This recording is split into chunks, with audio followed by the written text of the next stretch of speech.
Secretly, Max knew that Colonel Nezhnov was currently in the intensive care unit, but nevertheless decided to personally verify this. Taking advantage of the fact that almost all the doctors gathered in the hospital's conference room at 8:30 for a morning briefing, he easily went up to the second floor to the surgery. After greeting the nurse on duty affably, who looked at the unknown doctor with bewilderment, but could not stop him, Maxim calmly walked to the notorious paid ward. The owner was not in the room, but some of his personal belongings remained in their usual places. This reinforced Max's assumption about the location of the policeman. It is clear that shaving foam, a razor, and a toothbrush with toothpaste will not be dragged to the intensive care unit. There really is no time for toilet subtleties. I wish I was alive. And yet, as he walked back past the nurse on duty, Maxim asked where his old friend Nikolai Sergeyevich from the first ward was, to which I received the expected answer, in intensive care. He was operated on yesterday. Even a vascular surgeon from the region came. Didn't you know? With a surprised and frightened face, the nurse answered and immediately asked. I had to feign extreme agitation and almost run to the intensive care unit. But Max showed his haste only for the nurse, and when he found himself on the landing, from where the stairs led to the first floor, he began to think. Is it worth going to the intensive care unit now? Moreover, the meeting will end any minute, and the doctors will start returning to their departments. And what would he tell them? How will he explain his concern about the health of the police chief? And then he found a weighty argument in favor of an immediate visit. Thrusting his hand into the pocket of his medical suit, he came across a familiar phone, which he had promised to return to the owner yesterday. His own seemed to be left in the pocket of his windbreaker, and he, reassured by the usual heaviness in his pocket, noticed only now that it was the colonel's phone. It's a great reason to visit him right now. It is unlikely that we will be able to talk. The colonel is still weak after the operation, and doctors from surgery and intensive care should be on their rounds soon. And they don't need to hear private conversations at all. Max will only show himself so that he doesn't relax, but thinks in the right direction, and the phone really needs to be returned. Moreover, it is completely discharged. So everything is calm here. It is unlikely that they will look for a doctor in the intensive care unit. Although, it's the colonel. To hell with it. There's no way to fix it anyway, and if he doesn't understand, so much the worse for him. The door to the ward was closed. Moreover, it was decorated with a catchy sign, Intensive Care, No Entry, and there was a bell button on the door jamb next to it. After a moment's hesitation, Maxim pressed it anyway.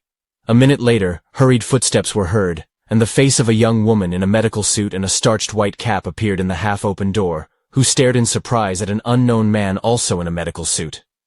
Max understood that she had the right not to let him into this department, which was closed in all senses, so he behaved very correctly. He introduced himself, identified himself, asked about the condition of his friend Nikolai Sergeyevich Nezhnov, and asked if he, as a doctor, could go to the patient just to look at him, and also give him the phone, if this did not contradict the rules of the intensive care unit. He also received a friendly enough response, but not at all the one he had hoped for. The patient's condition is stable, and all necessary medical measures are being carried out. You can't visit him without a doctor's permission. The doctor is at a meeting right now. He'll be there in about 10 minutes. If you want to wait, if not, come back later. As an exception, the nurse can hand over the phone herself. Thanking the polite nurse, Max handed her the phone, hoping that she would not try to turn it on, and clarified who was on duty today. It turned out that a recent acquaintance, Lesha Lushin, with whom Max fully expected to arrange a visit to Nezhnov when Lesh would be alone. Promising to come back later, he left. I should have gone to work. There were no gliders in the pathology department, but I had to spend at least some of my working hours at work. Surprisingly, by the time of Maxim's second visit, the 6-bed intensive care unit was practically empty, and this perfectly corresponded to his plans. Apart from Colonel Nezhnov, who was personally asked by the head of surgery, Vladimir Dmitrievich, to stay in the department for an extra day, there was only an elderly man lying here after an accident with a subdural hematoma and severe brain contusion. The patient was on a ventilator in a medically induced coma, so there was no way he could interfere with the upcoming conversation between the two enemies. After work, as expected, Max easily arranged with Lesha Lushin, who was on duty, to visit his friend in his diocese. However, I had to treat the hospitable anesthesiologist with Vietnamese coffee for another half-hour, the Averin stocks of which were already running out. Fortunately, Leosha was called to the surgery for some kind of intravenous anesthesia for a minor reason, and promising to return in 15 minutes, he rushed off like a meteor, instructing Maxim to wait for his return. Nikolai Sergeyevich passed. His face became even paler, haggard, and his hard gaze lost its sharpness and faded. Only the stubble on his pale face seemed even thicker, but this did not add to the colonel's attractiveness. It was obvious that not only physical suffering was not easy for him, but, perhaps to a greater extent, the realization of his helplessness. How is it that he, a 45-year-old colonel, healthy, cheerful yesterday, whose favors many people sought, is now lying naked in the middle of a huge ward, covered with just a light sheet? He, who commanded almost 100 men, is forced to obey and follow the commands of any snotty nurse girl, not to mention doctors. It wasn't easy. There were no chairs or stools in the intensive care room, except for a small plastic chair at the nurse's desk, which Max decided not to touch. He sat down on the next bed, slightly pushing aside the screen on wheels, and stared blankly at the colonel. Nothing was reflected on his face. No sympathy, no pity, no gloating, no triumph. Nikolai Sergeyevich did not react at first to Maxim's gaze. Then he became worried, frowned, and nevertheless turned his eyes to him. He looked at it and turned away again without saying a word. Maxim spoke first. "Did you get your phone back?" After a pause, the colonel did not turn around, but nevertheless replied, "They returned it." "You see," Max continued calmly, "I've fulfilled my promise. I did the second one." After a short pause, waiting for another glance from Nezhnov, he continued quietly, "You are in intensive care, Nikolai Sergeyevich, as I said." Maxim shook his head sympathetically and spread his arms. The colonel twitched, winced painfully, and closed his eyes. "But with the third promise, I deceived you." The colonel turned around again. You could see it on his face. "What's the third one?" "I promised to arrange a meeting with the mayor here. Do you remember?" "Yes, it failed. No, don't think badly of me. He's in intensive care too, as he should be." Max saw the interest on the pale, unshaven face of the policeman and even bent over him. "Just not here. In the first hospital, in cardiology. A heart attack," he said with a barely perceptible amount of sympathy, and shook his head again. The colonel, who was already lying on his back without saying a word, somehow went limp and stared straight at the ceiling. "Do you know why?" Maxim asked. Nezhnov remained silent, obviously realizing that he would voice his version anyway, and waited. "His son crashed in a car. To his death," Max said without a trace of sarcasm, watching the colonel closely. Yes. The one you've been searching for so long and unsuccessfully." At first, Nikolai Sergeyevich did not react to this strange news in any way, trying to figure out whether it was true or not. Then, it didn't hide from Max either. He began to breathe more often and deeper, and a slight perspiration appeared on his forehead. "Got it, then. But it's you, Nikolai Sergeyevich, who are to blame for Denis's death." An incomprehensible grimace distorted the colonel's face, and he even opened his mouth, trying to object. But Maxim beat him to it. Yes, it is you. And don't make excuses. Don't use pretentious phrases. You know I'm right. If you had detained Karpov immediately after the hit and run, when you saw his car number on the bank camera, or at least after my visit, when I provided all the evidence of his guilt, taken away his license and opened a case, he would still be alive. Well, he would have received a couple of years of probation in the worst case, and 3 years of deprivation of his rights. Maybe during that time he would have matured, changed his mind, and everything would have returned to normal. And so, when everything is allowed, when the Almighty Dad solves all problems with the help of people like you, that's the end of the game. And his dad had a heart attack for a reason. He understood perfectly well that he was also to blame for his son's death. So he pays the price, and he will pay for the rest of his life. I think he's had enough." Maxim was silent for a long time, waiting for some reaction from the colonel, but he remained silent. Maybe he was thinking about everything that had happened. Maybe he was looking for an excuse for himself. Maybe he was thinking how to get rid of this annoying pathologist. But he was silent, staring at the ceiling. Max wanted to hear the answer and the assessment of his own affairs by the colonel himself. So he escalated. You know, Nikolai Sergeyevich, you will not be able to hide behind silence. These two have received their punishment. You can say that God punished them. But you have not been punished, and it seems that you have not understood anything, since you are trying to keep quiet. It won't work. You can see how I can keep my promises. So, either you write a sincere confession on all these episodes and I hand them over to the prosecutor's office along with everything else, or you don't leave here. In a completely neutral tone, which for some reason made the colonel's stomach turn cold, Maxim finished. You're going to die. Why do you need to live? You've already ruined more than one other person's life, so you need to be prepared for the fact that they might do the same to you, or worse. And don't try to lie to yourself that you're white and fluffy. You're a man after all. If you are not stopped now, you will leave the hospital and get back to work with your henchman Vasnetsov. By the way, I'll deal with him later, Max remarked casually. First of all, you are a huge threat to my family, and then to everyone else who does not please you in some way. So take your pick.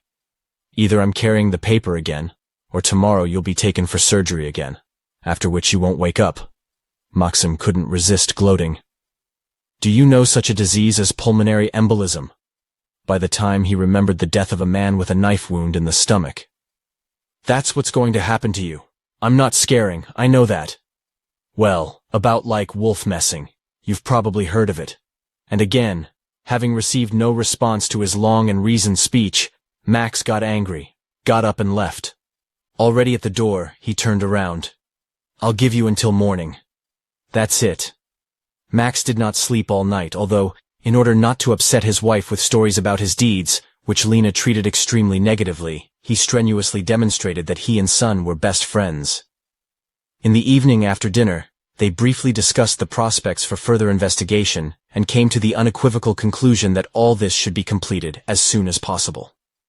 As for the Karpov father and son, there were no questions here. Both got what they deserved and, importantly, absolutely without the help of Lena and Max. I didn't even have to contact the prosecutor's office. But they didn't know what to do with Colonel Nezhnov. Maxim told his wife that the policeman had been admitted to the hospital with appendicitis, which was news to him, but he kept silent about the second operation. He also kept silent about his threats, about a possible third operation with a sad end for the colonel. To be honest, Max was brave with the colonel only in words, and there was a huge distance from threats to their execution. He himself did not know if he would be able to use the protection measure again, although he thought about it all the time. Sometimes it seemed to him that he could do it easily enough, but then he became afraid. How could he take a person's life?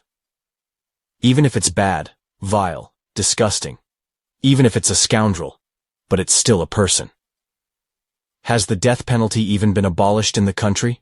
And will he take on the duties of both judge and executioner? Isn't there a lot? Then he remembered again that it was this man who had almost destroyed his family, who had tried to defame his wife, an honest person who had protected him, and all doubts had been pushed far away. A young guy died because of him, even if he wasn't an angel either, but things could have turned out differently. And he had not yet decided what to do to put an end to this protracted case. But he clearly knew that Colonel Nezhnov, alive and well, at large, was a threat not only to his family and to him personally, but also to other people. So, either prison or... And again, doubts filled his head. Although Maxim was a man and seemed to be the head of the family, Lena still made the decision. Max, I think we should transfer all the collected materials to Viktor Stepanovich. I've put everything on the shelves, systematized everything, so all he has to do is read it and make a decision. What's not clear, I'll tell you. You remember, at first I couldn't turn to him, I was hesitant, I didn't want to set him up or be disappointed myself, but he supported me and helped me with the bribe. It's expensive. I think it will help here too. Agree? Maxim nodded his head in relief. Going up to surgery or going into intensive care has recently become as commonplace for Max as coming to work. So today, after changing his clothes, He went straight to the intensive care unit with a stack of paper in his hand. But at the door he met yesterday's coffee drinker Lesha, who advised him to meet with an acquaintance right now. Late last night, when Max was already at home, a police UAZ truck overturned, in which the 5th Squad was returning almost in full force from kebabs, arranged on the occasion of the chief's birthday. 7 people were injured. 3 escaped with minor wounds and bruises and were sent home after the operation. 2 with fractures of varying severity were placed in the trauma center, but 2 more with severe combined injuries were shoved into the intensive care unit. And at night, gynecologists operated on a woman with an ectopic pregnancy and decent blood loss, who also had to be admitted to the intensive care unit. So it's not going to be possible to chat with a friend right now. There are too many people in the hall. Yes, if this goes well, this almost healthy friend will be transferred to surgery today, even despite the request of the head. According to the recent tradition, Maxim went to the department in the morning. Inna Genadievna, the head of the city morgue, looked at Max's short-term morning absences with incomprehension. It seemed to be at work, but it didn't seem to be. But so far she hadn't taken any draconian measures. A surprise awaited him in the intensive care unit. Colonel Neznov was transferred to surgery due to the need to hospitalize more serious patients with impaired vital functions. That's about what Lyosha said, so Maxim had no choice but to go up to the 2nd floor once again, where a more interesting surprise awaited him. Colonel Neznov disappeared. He was not in the room, nor in the corridor, nor in the toilet, just nowhere, as well as his personal belongings, which were in their usual places yesterday. The loss of a VIP patient who underwent 2 major surgeries in less than a week, and only yesterday started walking, was a shock to both the head and the attending physician, as well as to the entire staff of the department. It was there yesterday, but today it's gone.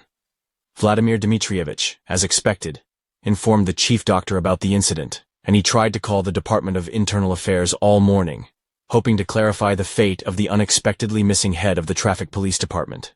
However, all his attempts remained attempts, since all the senior officers were at the morning report, so the fate of the missing colonel was still unknown. Maxim immediately realized that the colonel had gone on the run, preferring uncertain wanderings with an unknown end to the predestination of a 3rd operation, with a completely predictable end, which he had been honestly warned about. The thought warmed Max. This means that Neznov nevertheless recognized in him an opponent to be feared, believed in his abilities and capabilities, and was afraid of the morning meeting. There was no question of respecting an enemy, even a worthy one. Nikolai Sergeyevich is not the right person to respect anyone other than himself, or people of higher status than himself, such as the mayor. It seems that thoughts about a possible confession of his nefarious deeds did not even visit him. Nikolai Sergeyevich could not destroy such a prosperous world, where personal power gave a lot of advantages and benefits, with his own hands, and did not even consider this issue. He chose, despite his illnesses, to hide until better times, when the winnings would be his.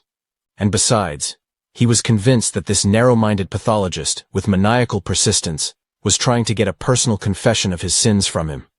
That's really not going to happen, so it makes sense to hide in a secluded place. Maxim, who had recently become adept at logical reasoning, did not like the colonel's flight, and the rosy mood due to his own importance was quickly replaced by a cautiously frightened one.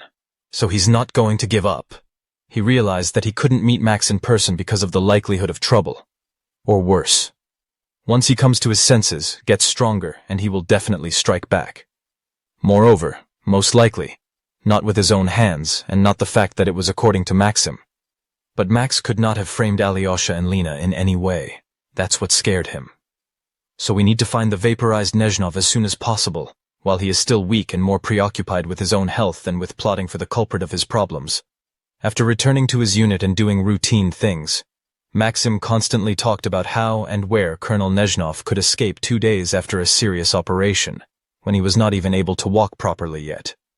A few steps down the hall don't count. It is clear that he could not leave the hospital on foot, so there was a car. Most likely, after returning to the room from the intensive care unit, he charged his phone and called one of his friends, who helped him hide. And he left unnoticed by everyone through the very emergency exit, next to which his room was located. Max still remembered from the time of the head's birthday, when he himself retreated from that ill-fated ward in the morning, that the emergency door to the street was closed only from the inside, and only with an iron bolt, although powerful, but completely useless for protection if you decided to turn the front door into an exit door.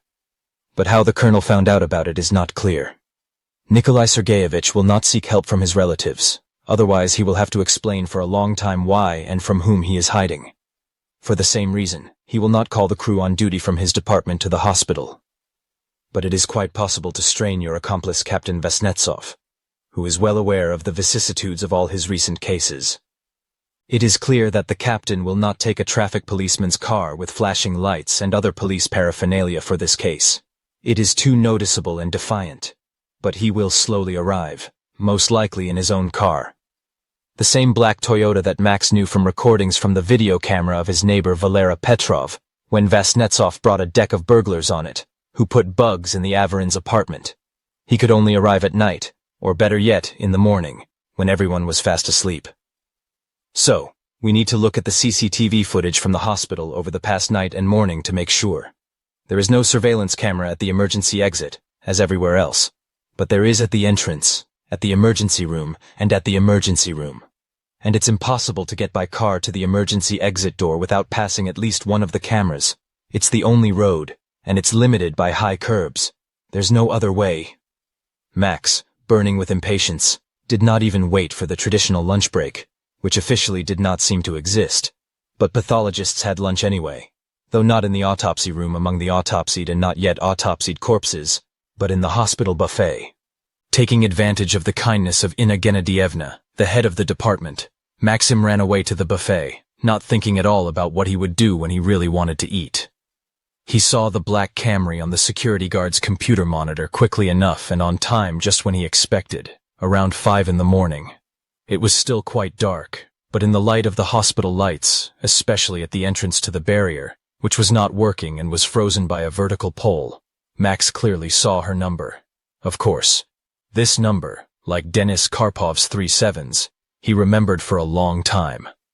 Now the puzzle was complete, and Maxim knew what he would do next to quickly find the missing colonel. After a hasty snack at home, since it was not possible to have a normal lunch in the hospital due to running around the guards, Maxim flew to the traffic police department. It was a good thing Lena wasn't at home. She didn't need to know all of Max's plans. Of course, he would tell her everything later, when all the problems were solved.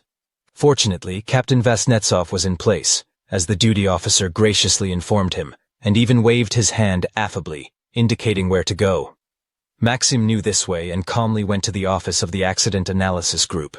He was completely calm, not a bit worried about the upcoming meeting, because he was confident in its outcome, and that's already half the success. The captain, as at their last and only rendezvous, was sitting at a table by the window and trying to type some text on the computer. He tapped on the keyboard with 2 fingers. He did it badly, and a grimace of discontent settled on his face for a long time. He didn't even look at the newcomer, just nodded his head without looking up from the monitor screen. Maxim, who certainly considers himself the master of the situation, went to the table and sat down on a chair at the end without an invitation. Only after that, having finished another sentence, Vasnetsov looked up from his writing and looked at the brusque visitor with perplexity. He didn't recognize Max, and stared at him questioningly, not understanding what he wanted. "What is your question?" Hoping to get rid of the uninvited guest as soon as possible, he finally asked. Maxim was not going to breed politics. "Where's the boss?" he asked bluntly, with a considerable amount of impudence. The captain was literally taken aback by such impudence, but only then realized what he was being asked about, and a roar of anger remained on his lips. Instead, he made a blank face. "Which boss?" "Your boss. Nezhnov." The visitor continued in the same vein. Here the policeman's eyes darted restlessly, and Maxim clearly caught it. "Colonel Nezhnov is in the hospital," the owner of the office replied gloomily, pulling himself together and frowning. "Yeah, the one you stole him from last night." Max grinned. "Vasnetsov," he continued, sounding as if he were twice as old as his counterpart. "You showed up on the cameras, my dear. So you're the only suspect in the colonel's abduction so far, and I'm the only one who knows about it." Maxim decided not to reveal that only the captain's car was illuminated on the cameras, but not himself. "So what? This is not a courtroom." The captain was very confused, He did not expect such a turn in any way. What kind of abduction? He drawled incomprehensibly. The most ordinary, Maxime said. Why would a law-abiding police colonel run away from the hospital 2 days after the operation without warning anyone about it? So it turns out, kidnapping. You know what a fuss the hospital has made about this. Of course, to lose such a client. What if he dies from any complications? The chief doctor of the Department of Internal Affairs has put everything on its ears. So your boss has most likely already been put on the wanted list. They didn't wait 3 days, as with ordinary mortals. Come on, Vasnetsov. Tell me where you took him, and you'll be happy. I'm not going to tell anyone that you've bothered the doctors and the cops. Vasnetsov was silent, trying to digest the information and decide what to do in light of the newly discovered circumstances. On the one hand, the boss himself ordered him to be silent, but on the other, the boss will be tougher here. Then he decided to clarify the positions a bit. Why is it that a complete stranger, an impudent man, is looking for his commander and not his police friends? And why is he the only one who knows about this case? And who exactly are you? And why do you need Colonel Nezhnov? He began to come to himself a little more firmly. Maxime did not expect that he would easily get the truth, but nevertheless he cursed in his heart. Well, that's it. It started. What difference does it make to you? He leaned back in his chair with annoyance. Let's do this. You tell me where Nezhnov is and I leave, and you stay to work in your favorite police force. You'll also collect money from drivers and live for your own pleasure. No, I'm sorry, you won't be working here anymore. Moreover, as a disabled person of the third group, you will only be able to work as a watchman somewhere in a music school. Max realized a long time ago that such unnecessarily intimidating details, which the interlocutor did not even imagine a minute ago, confuse completely. Just knock them out of a normal rut. Vasnetsov was really confused again, not knowing what to say or how to react to this démarche, and Max couldn't let go of the initiative. Have you ever had a blood pressure rise? He asked quite amiably, and without waiting for an answer he continued. But now it has risen. I can see it in your eyes. Can you feel it? Captain Vasnetsov, completely confused, actually felt a headache, which was rapidly getting worse. The grimace on his face quickly changed from one of bewilderment to one of suffering, and then he even clutched his head with his hands, afraid to move. You see, Maxime continued just as affectionately, don't worry, otherwise it will rise a little more and... Yeah, a stroke. So much for disability, so much for goodbye dear police. Bringing the situation to its logical conclusion, when Vasnetsov, confused and depressed by a headache attack, was about to stop playing the hero, Max decided to speed up events. Push a little more. It's like with Borya Makagon, when an accident intervened that almost ruined all his efforts. Besides, as it turned out, he underestimated his opponent. The door opened without knocking, and another man in a police uniform entered the office. Either the relationship between the colleagues was not very friendly, or it was just that the mood of the old man who entered was disgusting, he muttered with a rather gloomy face. Hello, and silently walked to the table standing against the opposite wall. But the captain was even glad to see him. He jumped up from the table so that the chair almost tipped over, and without giving Max a second to react to his antics, began to chatter. Misha, help me out. Talk to the citizen. I need to leave right away. It's important. And without waiting for Senior Lieutenant Misha's answer, he tried to rush out of the office. But that was not the case. Max was still on his guard. The overly frisky captain, who had already opened the door, suddenly seemed to stumble, froze, turned his pale face to Maxime, and tried to say something, but suddenly fell. Moreover, at first he seemed to crouch down, and then he really stretched out on the floor. Misha, who was not thinking of anything, jumped up as well as the captain and rushed to the fallen colleague. Maxime, who knew exactly the reason for this captain's tailspin, was forced to do the same, but unlike Starley, he knew how to fix the situation. He quickly felt the pulse on the captain's wrist, lifted his eyelid, assessing the pupil's reaction, then turned to the policeman standing in disbelief. I'm a doctor. It looks like a simple fainting fit here. Do you have any ammonia? Then we'll bring him to his senses quickly. Misha ran out into the corridor without hesitation, and Max did not hesitate to slap Vasnetsov in the face, He shook his head, twitched, and mumbled something. Then he opened his eyes and, with a glimmer of reason, stared at Maxim, who was bending over him. Max was ready to strangle this cunning hero and hissed angrily. "Have you decided to play Alexander Matrosov, bitch? It won't work. Now you're telling me where Neznov is and you'll stay here alive and well. If you don't tell me, your fainting will turn into an epileptic seizure, and then it will smoothly turn into an epileptic status, with which you will die here. Do you know Boris Makagon?" And, without waiting for an answer, hoping that he should know that one gang is a watering can, he continued. He was also trying to portray a hero. "And where is he now, can you guess?" Maxim ostentatiously rolled his eyes upward, as if looking at the ceiling, and then raised his index finger up for emphasis. This gesture could be interpreted in different ways, but rather as an indication of the kingdom of heaven. Maxim's angry hissing was very convincing, and the captain, who had not yet fully recovered, whispered in a barely audible voice, "He's in Kedrovka. In the 11th hospital. He knows a doctor there," and closed his eyes in exhaustion. Maxim has never been to Kedrovka. I only knew that this village, which was not bad according to the stories, was located somewhere in the north of the region, not far from the regional center, almost within the city limits. And I knew about the 11th hospital by hearsay.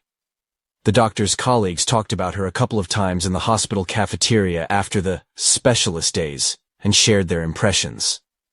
This mysterious hospital was referred to as City Clinical Hospital No. 11. Where the clinical level facility in the village came from was anyone's guess, but there were many departments in it, and there was probably a lot to learn there, since specialists from all over the region gathered here. The trip to Kedrovka, where Max expected to find the colonel hiding, did not cause him any doubts or fears. It was only 100 kilometers. If they used to say, "The language will bring you to Kiev," now a satellite navigator has appeared for this, which is cooler than any language by an order of magnitude. It's hard to get lost with him, even in a maze. That one will lead not only to Kiev, but to any necessary place. The main thing is not to leave the route. That's what Maxim thought at first anyway. With a kind smile, he recalled his road adventures with his first navigator, which his friends gave him almost immediately after buying a car.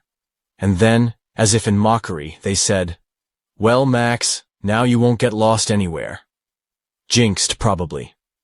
Maxim drove around the city quite calmly, and he didn't need any navigator here, but he risked getting out to another one only counting on the help of a newfangled device. One winter weekend, they decided with Lena to go to a sanatorium located in a nearby town on the shore of a beautiful lake to go skiing.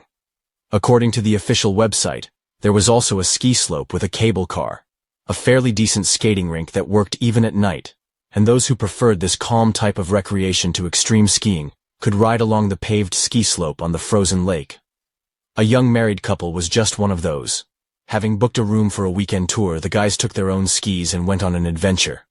Maxim got to the right city along the highway without any problems, and then decided to use the donated gadget. The city was unfamiliar, and the sanatorium was located somewhere on the outskirts, so he decided not to take any chances, dialed the address of the hotel, and calmly pressed the "Let's Go" button. The display showed 2 routes where the beginning of the path coincided, but then one of them went almost to the center of the city, made a decent detour, and got to the end point almost from the opposite side. There was nothing to think about, and Max calmly turned onto a shorter one that wound through the streets of the private sector. 5 minutes later, he climbed out onto the bank of a narrow, ice-free river flowing at the foot of a high, snow-capped mountain, overgrown with bushes and trees. Here, houses that look more like country houses remain only on one side. Nevertheless, the road was not particularly rough, but it was, and in the end, when the houses disappeared from view, it ended up on a low embankment, which was reached by a narrow footpath trampled by pedestrians. There was no further highway. Nevertheless, a pleasant female voice from the navigator reported, "You have arrived at your destination." The words uttered by the young lady in the car, just like at the end of Gogol's immortal comedy, struck like thunder to everyone. I mean, those who were in the car. But if a sound of amazement escaped from Elena's mouth, as in the Inspector General, then Maxim whistled in amazement. But there was definitely a silent scene. After a couple of minutes, having recovered a little, Max got out of the car and began to look around in the hope of seeing a 5-story building with built-in balconies, or a steep ski descent from a 750-meter mountain, so friendly in the photo on the internet. At the very least, at least people from whom it would be possible to find out about the place where they got to, and where the sanatorium, which the electronic device so confidently claims, is here. But, alas, no matter how hard I tried, I couldn't see anything except the snow-covered bushes on the mountainside, and a couple of crows circling in the distance. It would seem that such a towering, gentrified mountain, 3/4 of a kilometer high, should be visible from everywhere. But alas, even climbing the path to the hillock, apart from the snow-white surface of a frozen lake with some summer pavilions and a frozen Ferris wheel on the opposite side, I found no other signs of civilization. I had to return to the beginning of the longest route, which confidently led directly to the gates of the sanatorium. The very next day, while skiing on an ice-bound and snow-covered lake, Maxim, looking at the deserted and lifeless park on the other shore, got his bearings and figured out where the end point voiced by the navigator might be. It turned out that it was practically nearby. Leaving his wife on the rolling ski slope, Maxim trampled his very short one to the shore, only 50 meters long, and found himself next to some kind of hydraulic engineering structure, apparently used to discharge excess water from the lake. Along the edge of the concrete surface were 2 small metal posts held together by a fairly powerful, relatively new chain. There were no signs of rust on either the chain or the padlock on one of the pillars. Now it became clear where the ice-free river that Maxim had traveled along had come from, and why the road had ended so abruptly, 2 steps from his destination. Smiling as he recalled his adventures with the navigator, Maxim began to prepare for trips to unfamiliar places more seriously. Previously, he viewed the planned routes on the monitor of his home computer, using the double-GIS program with maximum zoom, down to the house numbers of the streets along which he was to travel. It has borne fruit. There was nothing like this in Max's driving practice anymore. Even now he had found the same Kadrovka, the same 11th hospital, and was glad that he would not have to wander around in their search. He was much more worried about Elena's reaction to this trip, which he was in no hurry to talk about, although he understood that time was running out. Of course, he could have come up with some fake business trip to the regional center for a specialist's day, for example, or to the attestation commission, but he did not want to deceive his wife. And not because he was afraid of the investigator's wife with her analytical mind, who would reveal all his secret plans at one moment if she felt even a drop of falsehood, but simply did not want to. And I thought it was normal. Oh, and besides, she's going to take pity on it again. Max couldn't even come up with a normal expression describing the colonel and their relationship right away. An enemy, a villain, a vile, inhuman scoundrel. But how can a scoundrel be humane? Perhaps the word criminal was the mildest of all Maxim's words during the voyage. He went anyway. Deciding that lying to his wife about the purpose of the trip was not good, he went the other way. Not to lie, but not to tell the whole truth. I just went on a business trip. Lena looked at Max carefully after such a statement, and he secretly felt that his wife, the investigator, guessed that this trip might be very far from medical matters, but she did not insist on continuing his revelations. It was as if she felt that there was a boundary that she shouldn't cross. Maxim did not enter the hospital grounds. Moreover, the entrance was blocked by a fully functional striped barrier. In addition, a sign saying, "Entry Prohibited," was fixed on one of the metal fence posts, and Max realized that this instruction was addressed specifically to him. Now there is no need to light your car in the context of upcoming planned events. If everything ends sadly for the colonel, and Maxim did not rule out such an option, despite the pathoanatomical examination, unhealthy questions may arise from the same Captain Vasnetsov, or at his suggestion, and from someone else with a higher rank. After driving almost a block away, Maxim drove the car into the courtyard of an ordinary old 5-story building, where surveillance cameras would be from the category of casuistry. And only then did a thought come to him that made him shudder. And how will he look for Nezhnov in this 11th hospital?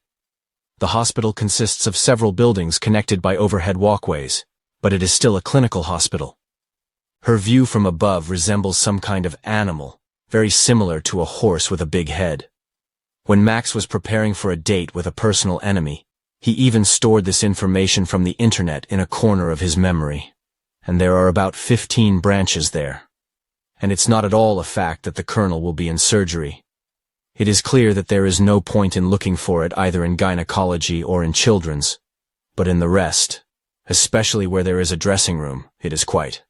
Most likely, his acquaintance is a doctor, at least the head of the department, and maybe the chief physician himself.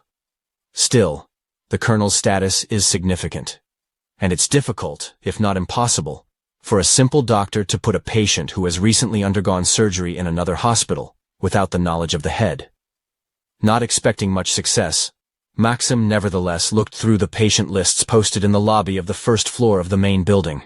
There was no one with the surname Nezhnov in surgery, traumatology, or intensive care. To clear his conscience, Max scanned the patient lists and other departments, even therapy and childhood, still ignoring gynecology. But there were no patients with similar surnames. It was getting interesting and strangely confusing at the same time. How is it possible now, in the early 20s of the second millennium, to lie in a municipal Russian hospital, hiding from possible problems, while not being listed in any lists? This isn't the 90s. Maxim remembered Vladimir Ivanovich telling him that in their surgery, in that distant criminal time, he was hiding from annoying cronies, accomplices, with whom something was not shared by the local authority, slightly injured on the next arrow. He was lying in a double room like a patient alone, but with him were two other well-fed bulls, absolutely healthy. But nevertheless, they did not forget to prop up the door to the ward, which for unknown reasons opened inward, with an ordinary bed on which they slept in turns. It was difficult even for the staff to get into this room. Rounds, bandages, and injections were performed only after preliminary negotiations. But the password was still missing, Potemkin joked with bitter irony. That was the time. There was no information desk in the hospital, so the only way left was to methodically go through all the departments, trying to find traces of the escaped colonel. It was a good thing that today was a Saturday afternoon, and only the doctors on duty remained. Maxim expected to reach an agreement with each of his colleagues faster than with a bunch of people in the residence office. Suddenly, the doctors have received a certain directive from their superiors, and they will control each other no matter who blurts out something superfluous. And you can interview one of them with a passion if you suddenly have doubts about his sincerity. To make it easier to get in touch with colleagues and communicate adequately in the future, Maxim grabbed a doctor's coat from home, on which he put a badge indicating his specialty, a surgeon. However, both the surname, the first name, and the name of the hospital on the badge were made up and printed on a home printer. Max decided to start his search not from therapy, but from the surgical departments, and after checking with the security guard in the lobby, who was bored to hell with all this visiting mess and completely ignored the visitors, he headed to the third floor. As standard, the residence office was located right at the entrance to the department, but the head's office, like theirs, was located at the other end of the corridor. After knocking on the door and not waiting for an answer, Maxim nevertheless pressed the handle and looked through the ajar door. Directly opposite, at a table by the window, facing the door, sat a handsome bearded man in a white coat.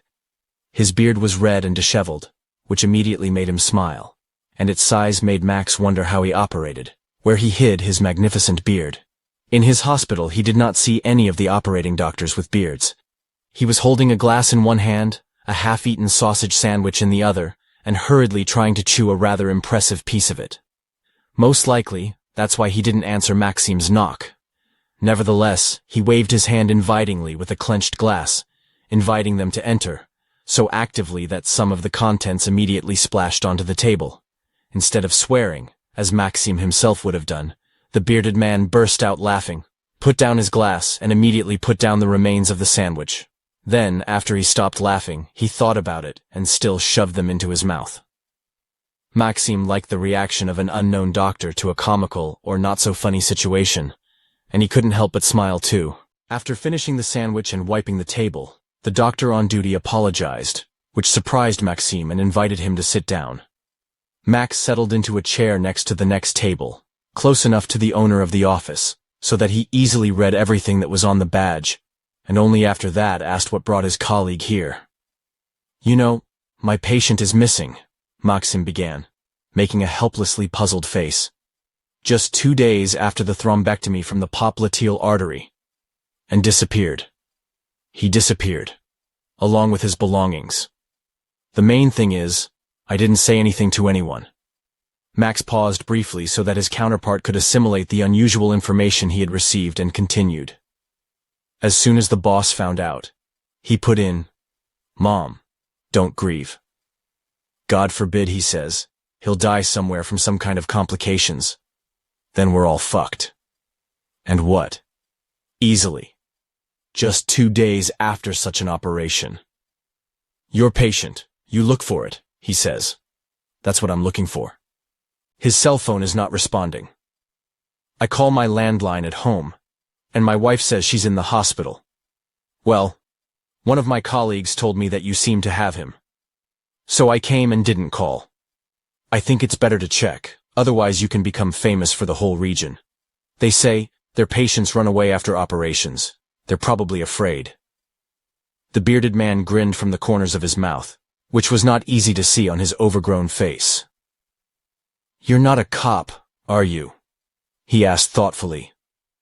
Moreover, this interrogative particle, Lee, sounded after a decent pause, so Max did not immediately figure out the meaning of the question.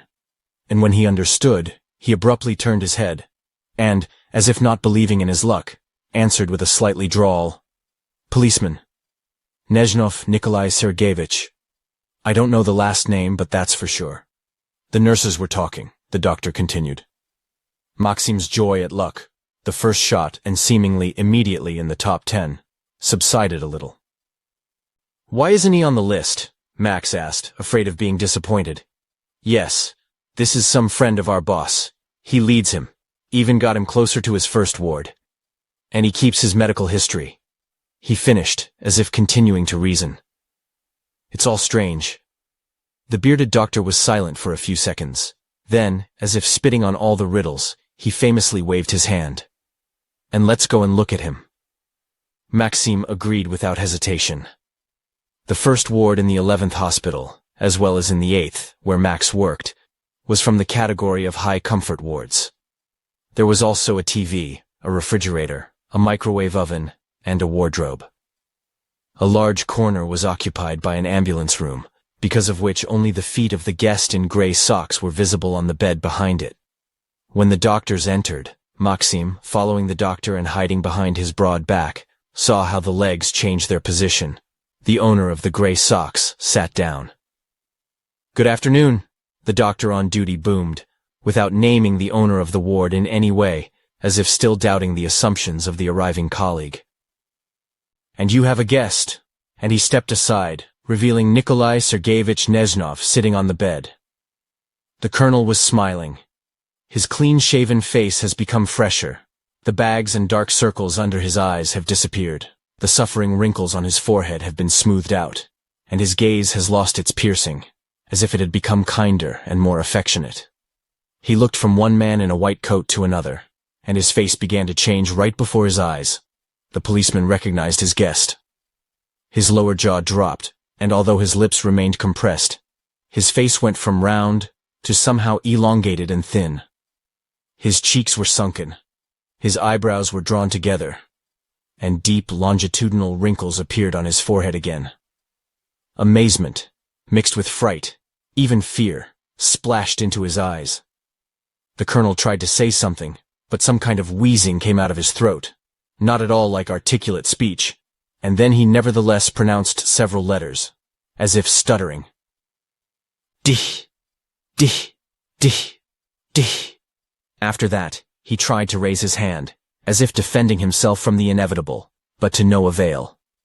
The hand lifted slightly over the edge of the bed and fell lifelessly. The patient breathed deeply and noisily, turned pale at first, then blushed and collapsed on the bed, leaving his dangling legs on the floor. His eyes were wide open, staring straight at the ceiling. The bearded man clearly did not plan to see something like this in the ward. Literally frozen, he stood at the window and looked in confusion at the patient, then at his colleague, whom he had brought here, trying to figure out what was going on here. He made no effort to rush to the patient to try to help, or at least understand what had suddenly happened to him. On the contrary, after taking a couple of steps back, he somehow helplessly wailed, which did not go at all with his massive figure and full beard. Yes, and the voice went from thick and rolling to suddenly shrill and hoarse. What's going on here? What did you do to him? He turned to Max, looking at him with hidden fear. Maxime did not expect this from a visit to the found colonel either, and at first he was as confused as the bearded doctor. But when he heard that all the metamorphoses that had happened to the colonel were trying to attribute to him, he pulled himself together. Who did I make? What are you? I didn't even go near him, he almost shouted. At first, he cautiously approached the bed, looked into the face, then boldly looked at the size of the pupils, their reaction to light, felt the pulse on his wrist, counted. There seems to be something wrong with the head here. What kind of embolism? Or is the stroke hemorrhagic? After thinking for a few seconds and without turning to the doctor on duty, he said, "It would be necessary to show the neurologist." I didn't hear the answer and turned around. Once, a bearded man with a handsome face, staring at nothing, stood at the window without making any attempts to help the patient, for whose life he was simply obliged to fight. The doctor was whispering to himself, nodding his head incessantly. Maxime could only make out his words by listening. The boss is going to eat me now. The boss is going to eat me now. He'll kick the hell out. That's why I need it. That's how it all started well. Max didn't need this at all, although he still didn't understand what was starting. What if Nezhnov told his friend, the manager, why and from whom he was hiding? It's very possible if they're from the same team, the colonel's team, and the doctor will tell you that he came here alone, with all the consequences. The situation had to be leveled urgently. Maxime looked at the doctor carefully, then stated in a rather stern voice, "Doctor, calm down. No one will eat anyone. This is an ordinary stroke. Anyone can have it. A policeman, your boss's friend, or any of us. What are you being punished for? Because the patient's blood pressure has risen? That's how the boss made the appointments himself. Let him take the blame for himself." The bearded man heard Maxime's address, but he did not change his posture or his voice. "He's going to eat me for bringing you here," he said desperately, without turning his head. "The patient saw you, and was scared." Max didn't think long. "So he doesn't need to know that I was here. By the way, no one has seen me in your department yet. And why be scared? Am I that scary? We only knew each other a little." Then Max decided to cheat. There is no need for an outsider to know about their difficult relationship with the policeman. And besides, to live with wolves. After all, this Nezhnov is a real predator, Maxim reassured himself. After a short discussion, where, as he thought Max turned out to be the winner, the bearded doctor ran after the neurologist, and Maxime, unnoticed by anyone, went home in the corridor of the department. He couldn't leave right away.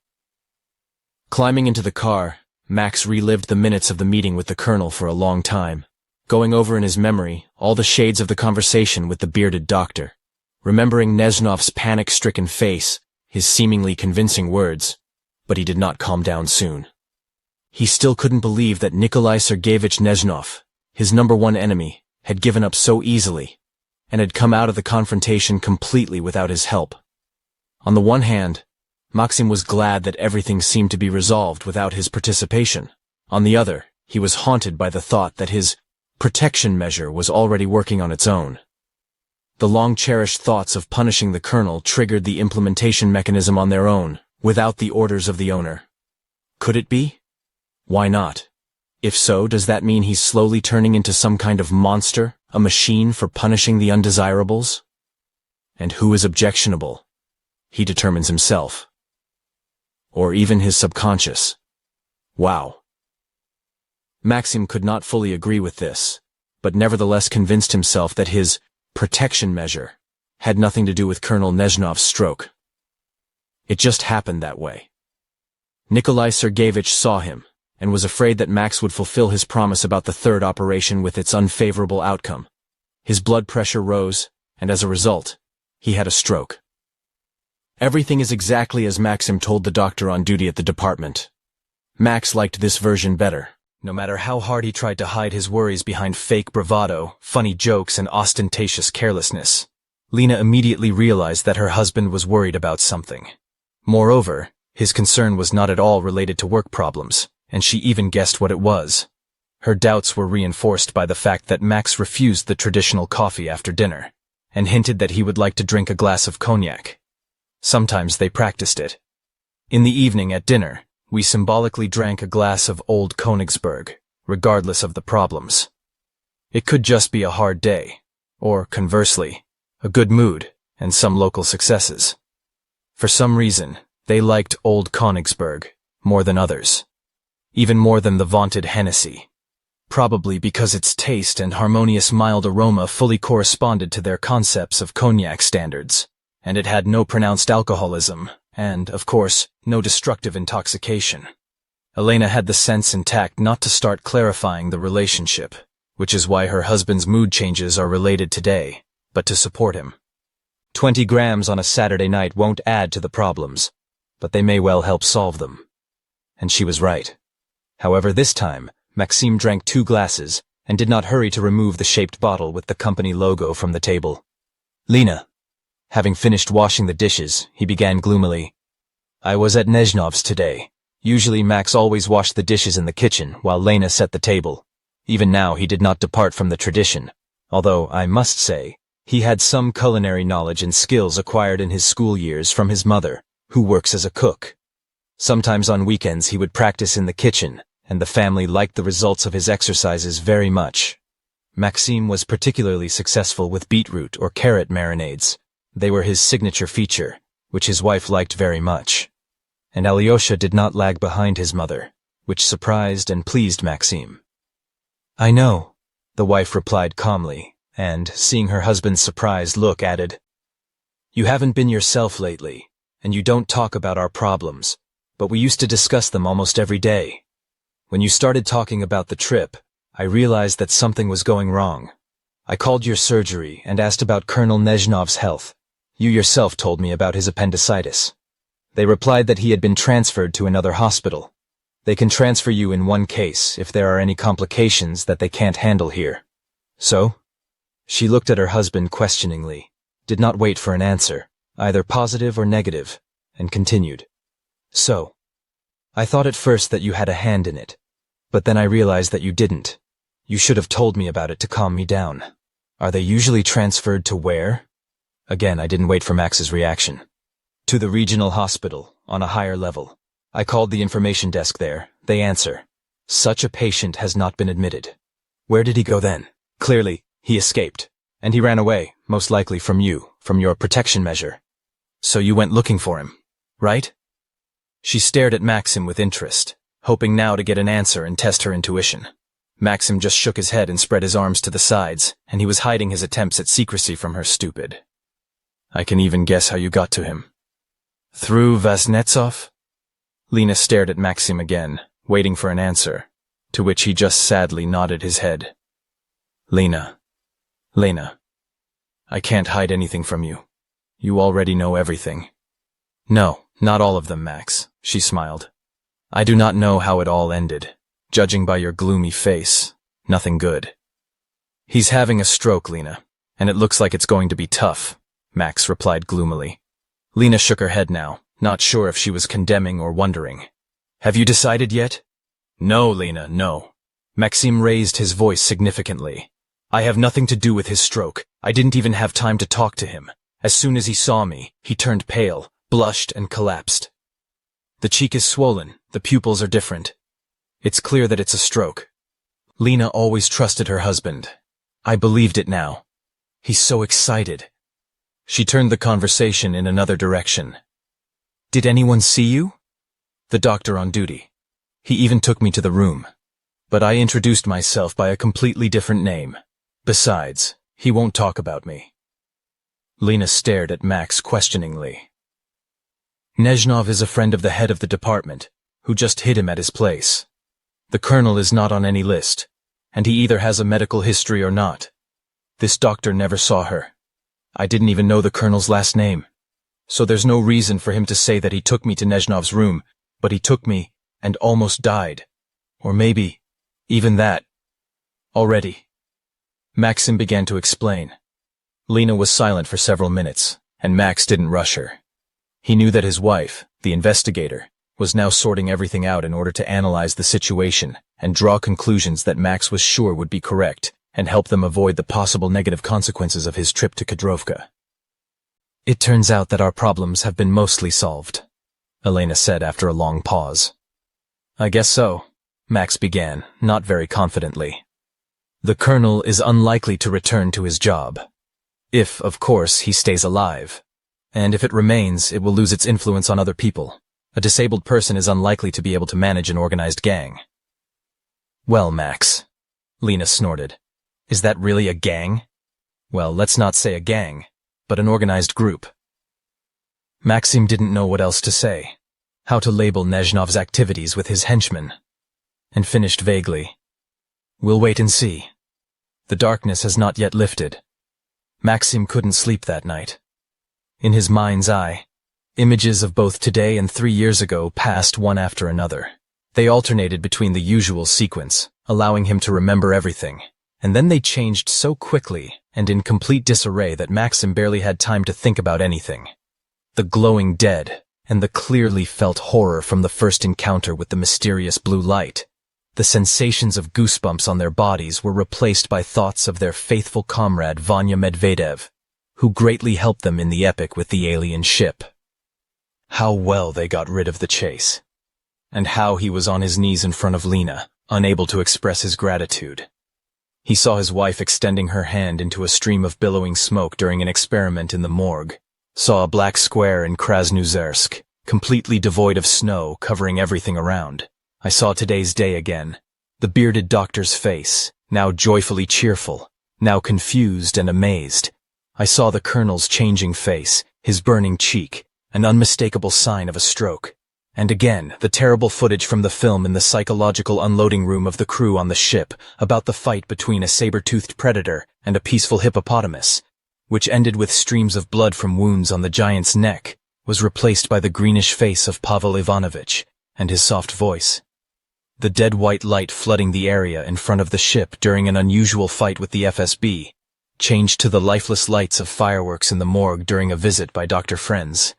By morning, he managed to doze off, but he got up completely exhausted and completely unsure what to do next.